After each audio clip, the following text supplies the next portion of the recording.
Okay, let's do some fighting with commanders. Now, commanders can join hand-to-hand combat. Let's set up these guys back into their fight. There's two units fighting one here. We got a Punic War commander, let's call him a Samnite inspired commander, and the Roman commander behind these two units. Now, one thing I'll say before I talk about joining hand-to-hand combat, the important thing about giving orders and commands or joining is that the commanders are always going to follow two kind of measurements. I've said this before, but it's going to be by 12-inch distances for commands, and it's going to be 24 inches for their own single movement, okay? And we'll talk about the movement soon, but basically any order or command has to be within 12 inches, okay? It's the same with joining hand-to-hand combat. Now, commanders that have not joined hand-to-hand combat can just do so at any time in the game. But the only rule for them joining combat is that they have to have done it within 12 inches of the unit they're around. So these guys are both within 12 inches. They could both join the combat that's going on here. The combat doesn't have to be the first turn. It could be the second turn of combat, the third turn of combat, fourth combat. You could join any time, but the commanders can join up as long as they're within 12 inches of that combat and that they're fighting, okay? Once the commander joins that unit, though, they're stuck in that unit until the combat's over. So if these guys do some back and forth fighting with break tests, the commanders are following back and forth, all right? They're stuck in that unit with fighting.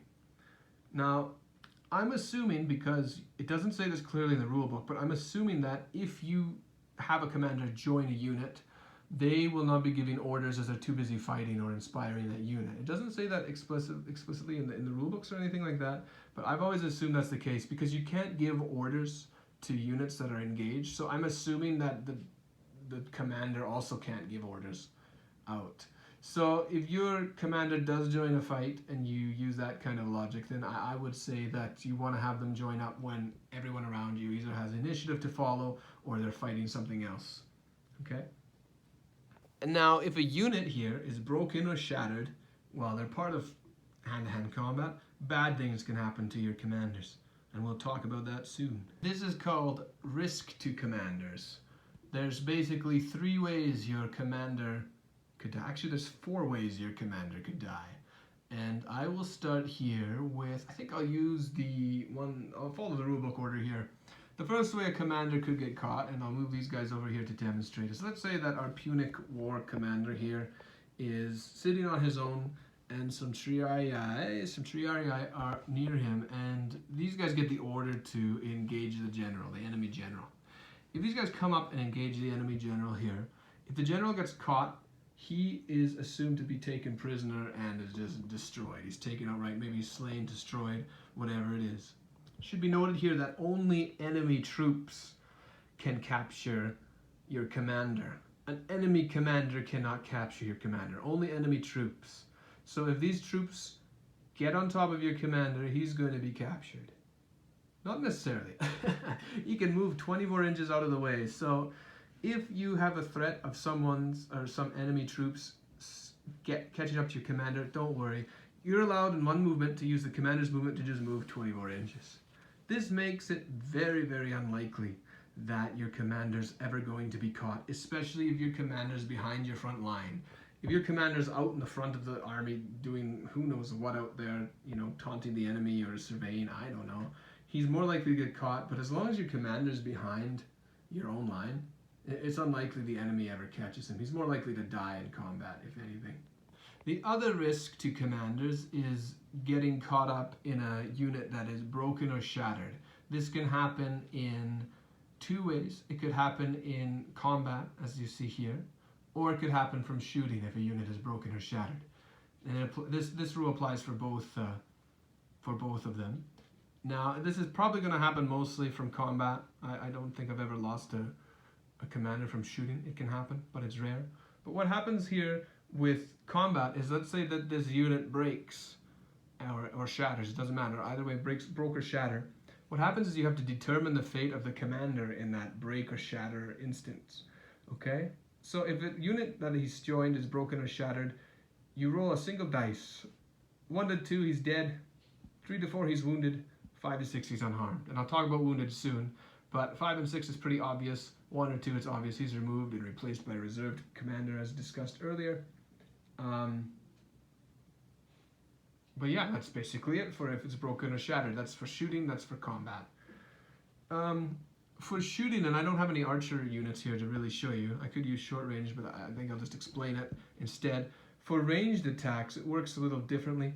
What happens is that if the commander is part of a unit, and that unit, let's say, becomes shaken, they're getting shot at and they go over their stamina value and the unit becomes shaken, the commander itself may be hit while they're getting shot. So yeah, if that unit becomes shaken or takes casualties from shaken, the enemy will roll 2d6.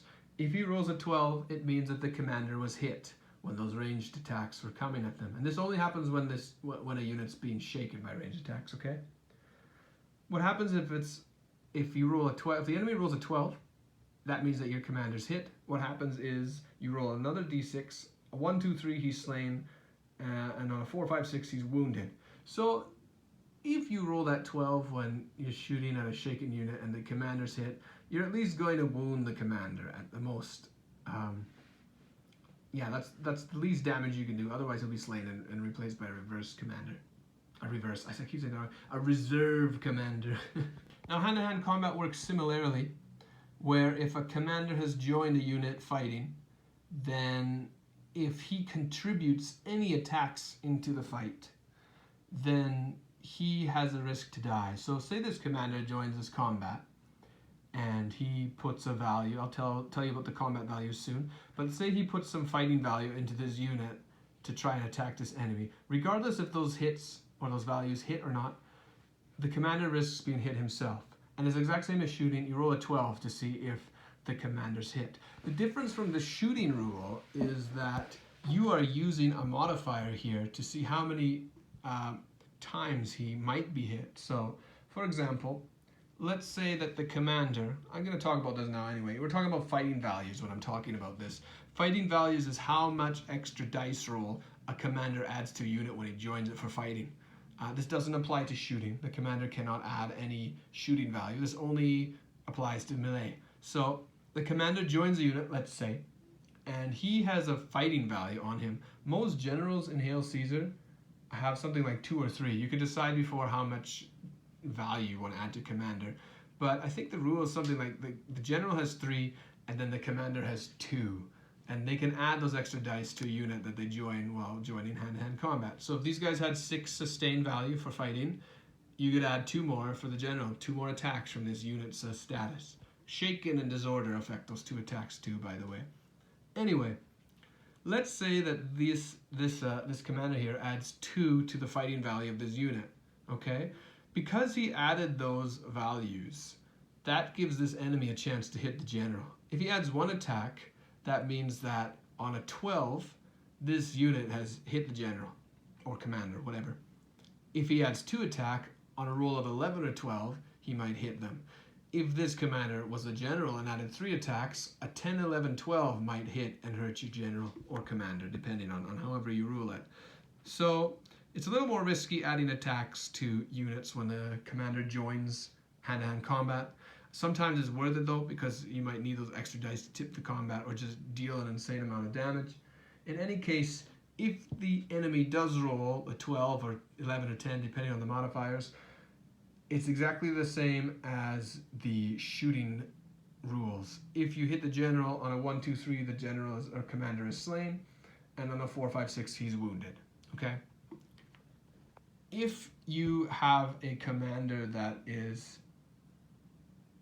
killed or wounded, that actually adds combat results to the enemy. So that's something else to keep in mind. Depending on how the fight's going, do you want to add attacks and possibly risk giving the enemy extra break test values like that? Like, you know, if these Romans end up wounding your commander or killing your commander because you added attacks, that actually counts as +1 to their combat results. So that's something to keep in mind when you're doing hand-to-hand combat. Okay, and as for adding attacks, you can never double, or the maximum you can go rather, is the double amount of this unit. What do I mean by that? Say this is the general. He can add up to 3 attacks here.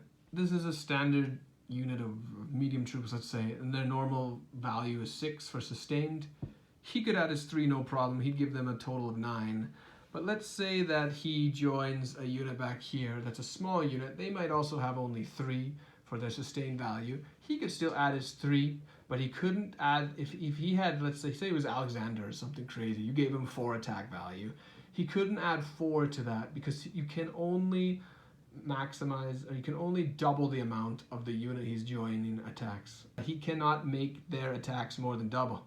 So if these guys only had 1 attack, he could only add 1 attack, even though he could add 3 if he was part of another unit. Wounded commanders, I was talking about wounded commanders here. Wounded's really, really simple. It simply means they cannot give their combat values anymore to fighting units.